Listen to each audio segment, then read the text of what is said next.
What's on, ladies and gentlemen? My name's Ross, I like games, and today, I think it's time we had a look at an updated buyer's guide to Marvel Champions. And we will at the end just pop in a little bit about the upcoming releases to future-proof this ever so slightly. And the reason essentially is that over the past few weeks, the buyer's guide I posted a while ago, 5 months ago, has been proving rather popular and a lot of people have been watching it. Which on the one hand is awesome and I am delighted about that. That is wonderful news. And on the other hand, I feel a little bit guilty because there's a whole bunch of people watching a buyer's guide which is 5 months out of date. Well, not quite 5 months, but it's out of date. And that makes me feel bad. So ladies and gentlemen, we're going to fix it today. We're going to go through the buyer's guide and we're going to explain everything to you. Now, here's the deal. The only thing you really need to buy for Marvel Champions is the core box. As it stands at the moment, there is an exception, we'll get there in a minute. What you basically have in Marvel Champions is a whole bunch of heroes and a whole bunch of scenarios with a villain. And all you need in order to play this game is a hero, a scenario based around a villain, and the requisite counters. But you don't need the core box for the counters. The counters are awesome. But I use dice because dice are way easier when you're having a long game with lots of stuff going on.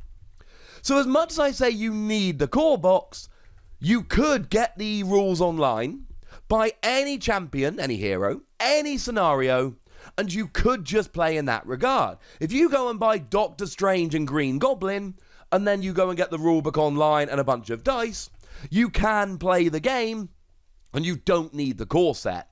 Having said that, buy the core set. The core set, first of all, you've got the printed out rulebooks, which I always find handy. Secondly, you've got the counters, which I always feel is quite handy. Thirdly, it is honestly just phenomenal value. In terms of heroes, the core set brings you Captain Marvel, Spider-Man, She-Hulk, Iron Man, and Black Panther. It brings you 5 heroes that you can use to play any of the scenarios available, and each of those essentially come with their own deck. The way Marvel Champions works for newbies is you basically have your hero cards, you have some basic cards, and then you have an aspect, aggression, leadership, etc. So there are pre-made decks for all of the heroes, except in the core box 2 of them do actually share aggression, but then again, it is a maximum 4-player game and there are 5 heroes in the core set, so it doesn't really matter if 2 of them share an aspect, you can still play 4-player out the box. And to answer a very common question, no, you do not need to buy multiples of the core set. You have all the cards you will need. Now, sometimes you might want extras. For instance, there are standard villain cards that should go in almost every villain encounter, every scenario, and you only get 1 set of those, and I like to switch them between. Well, you have to switch them between. I like to play multiple scenarios, so it is kind of annoying in that regard, but it is not worth buying a second core set. In terms of scenarios in the core set, you will get the scenario that is based around Rhino. That is your easy starter for 10 intro scenario. You will get the scenario based around Claw, which has a lot of minions involved. And you will get the scenario based around Ultron. So basically, what you end up with here is a group of 5 heroes and 3 scenarios that will keep you busy for quite a while. And it is by far the best value way to get into the game. You do not have to buy the core set if you're willing to get the rules online and use dice as counters, but I still believe very strongly that you should. Now, because this is not a story-driven game where you're building up the story set by set, that basically means that you have the option here of basically buying whichever heroes and scenarios you like. Some people, like myself, will want to buy every single scenario and every single hero, and that's awesome. Some people want to dip in and out, and similarly, that's absolutely fine. So what I shall do quickly is I'm going to run you through all of the heroes and scenario packs that have been revealed and released, and just let you know how good they are, whether they're worth it, my impressions, etc. I should mention I have done full reviews of every set that has been released, and I will pop those reviews in the description if you want to get a bit of a more detailed analysis on them. So starting off then, we've got Captain America. Captain America is an awesome pack that everybody should buy. Captain America is regarded widely by the community as one of the 2 strongest characters. And, I mean, there's several good reasons for it. The fact that in hero mode you can discard a card from your hand to ready Captain America is pretty gosh darned ridiculous. The fact that you start the game with an extra card and that card is Captain America's shield is pretty ridiculous. And who doesn't want to have Squirrel Girl as an ally? And with her being a leadership ally, she can go into any leadership deck you ever play. Just kind of putting that one out there. The other initial hero that we got really early on was Miss Marvel. Now, Miss Marvel is one that I would take it or leave it. I like Miss Marvel personally. She's not one of my favourites.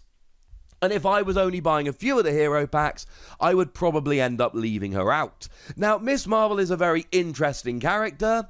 The hook of her really is that she's got these little support characters, personas like Amir Khan and Nakia Bahadir. And you can basically use them in alter ego mode to give yourself a big advantage, but then you've got lots of really good hero mode cards like Big Hands, which deals 4 damage to an enemy, which I'm aware is not necessarily ideal, in that you have to be in hero mode and alter ego mode. I do enjoy the challenge of that, but I can see why people would want to give it a skip. Now, in terms of scenario packs, we've only actually had 2 released so far, and hands down the best among them is the Green Goblin. You see, what's particularly awesome about the Green Goblin is that it's actually 2 scenarios in one. We've got Risky Business, and the hook of this is that you've basically got Norman Osborn and Green Goblin, and like the hero and alter egos, will actually flick between Norman Osborn and the Green Goblin as the game goes along. And then you can only actually damage the Green Goblin, and it's all very strange and very weird, and it's really, really interesting in the way you actually have to manage that. But better than that is mutagen formula. There's no flicking between modes with Green Goblin here. You've just got lots and lots of allies, and it's a much better scenario. Most people, and it's just a subjective opinion, but most of the people I've spoken to do agree that mutagen formula is the better of them. But firstly, mutagen formula alone is a good enough scenario to warrant buying the pack. And secondly, Risky Business isn't terrible, it's just not as good as mutagen formula. It's still a really fun scenario to play, and you can buy the 1 scenario pack and have both those scenarios. It is great, great value. The other scenario pack we've had revealed is the Wrecking Crew. Now, the Wrecking Crew is also very different, and as a side note, my favourite thing about this game, every scenario and every hero plays differently and seems to beautifully match the characters in the comics, which makes me rather happy. The hook with the Wrecking Crew is that you've got 4 villains with 4 side schemes. So what that means is you're consistently having to switch around who you're fighting against. The side scheme with the most threat on will determine, most of the time there are exceptions, which of the villains will be active, and that's the one that's actually going after you at any one moment. For me, the Wrecking Crew is an extremely fun scenario, but with one exception. The main scheme just goes up by 1 threat every turn. So whereas usually you're having to constantly manage the damage on your heroes and the threat going on the scheme, with the Wrecking Crew, you can largely ignore the threat, just take a little bit off here and there when you can be bothered, and just focus on staying alive, which for me does make it quite a bit easier, but it's extremely unique. It's completely unlike any of the others that have been revealed. Now, we have had another little spate of heroes revealed as well. 4 is another one that I would not buy as a priority. Again, I like it, I think it's fun. It is a weaker hero straight out of the box, at least in my opinion and the opinion of others I've spoken to. Just to be clear, just because I have one particular thought about a hero doesn't actually make that true. It is merely my opinion, and I know that not everybody agrees with me here. That's kind of the fun. I mean, certainly if you're a gigantic fan of 4 in the comics, you should make this one a priority, or in the movies, of course. because then you're playing as 4. And I like 4, he wants to engage with minions. In hero mode, after you engage a minion, you draw 2 cards. You do also in alter ego mode have a lovely skill that lets you essentially make Molyneux come back every turn, which is kind of a little bit ridiculously awesome. It's a fun deck, but it's one that I like playing in multiplayer mode. I've not found it to be strong enough in solo. Now, Black Widow is a top 3 character for me so far. I adore Black Widow. She's very interesting in that she's got all of her preparation cards. So essentially what she tends to do is you're constantly using preparation cards like the wonderfully named Acrobatics, which goes and cancels boost icons while dealing damage. You set up a bunch of preparation cards so that when the villain tries to do anything, you're already prepared and ready to counter it.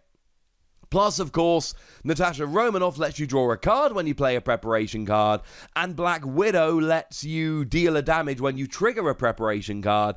It really is a deck all built around preparation cards, and it's so much fun to play. You got to spend a couple turns setting up, but it really pays off if you do it properly. Doctor Strange is my absolute favourite hero bar none, and that is impressive, given how much love I've got for Spider-Man generally.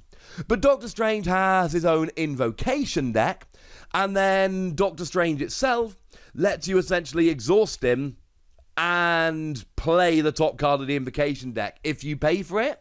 But then you end up with these ridiculously powerful cards like Crimson Bands of Cyttorak, a 2-cost card that lets you stun an enemy and deal 7 damage, which is frankly ridiculous for a 2-cost, but you've got to exhaust Doctor Strange in order to do it. He's a very powerful hero. Him and Captain America are widely regarded as the 2 best.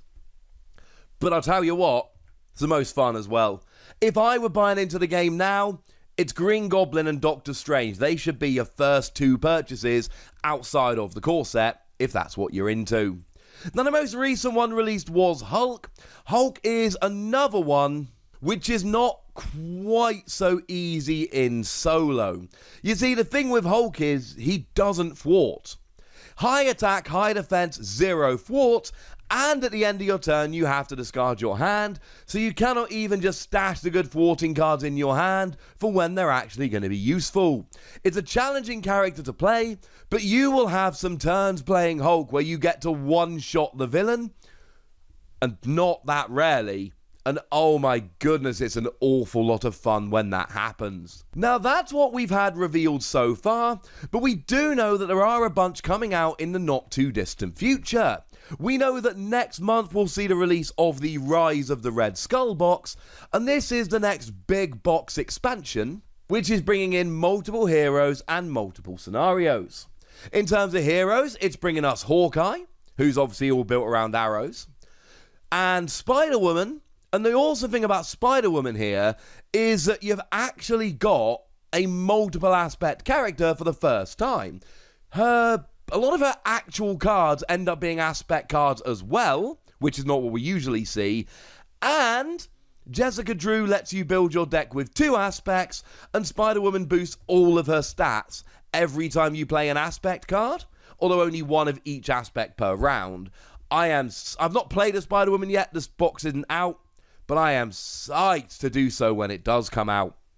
In terms of villains, it's bringing us Crossbones, Absorbing Man, Taskmaster, Zola, and the Red Skull. So again, we've got multiple scenarios and a couple of new heroes, and it just looks like an awful lot of fun.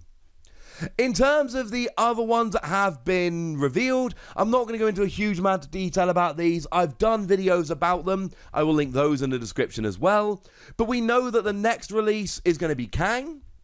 We're then going to get hero packs for Ant-Man, Wasp, Quicksilver, and Scarlet Witch.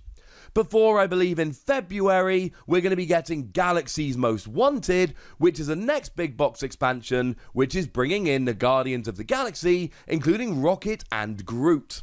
although that is a few months away. By that point, I'll probably be bringing you another buyer's guide. Don't worry too much about what's coming out in the future, that's lovely stuff to look forward to. But in terms of what's out, what's worth buying, and to be clear, all of it's worth buying, but in terms of what I think you should prioritise, there we go, ladies and gentlemen. There's my opinions, and hopefully, and I know living card games can be daunting when you try and get into them, so hopefully that's given you all a nice good indication of exactly where we are, what's available, and whether you should go and get it. But for now, ladies and gentlemen, I want to hear about you guys. Have you been playing the game? If so, what would you recommend people buy? And if you've not been playing the game, what has tickled your fancy in this video? Let me know in the comment section. Go nuts, be nice. And then make sure you like this video, subscribe to this channel, follow me on Twitter at the Wossy. That's where we talk Marvel Champions and a whole bunch of other card games. And please do consider checking out patreon.com/PTCGradio, where you can support the channel, get some bonus podcasts and all kinds of fun things. But by far the most important thing, as always, look after yourselves till next time, would ya? Thank you very much for watching. My name's Ross, and you've been watching Wossy Plays.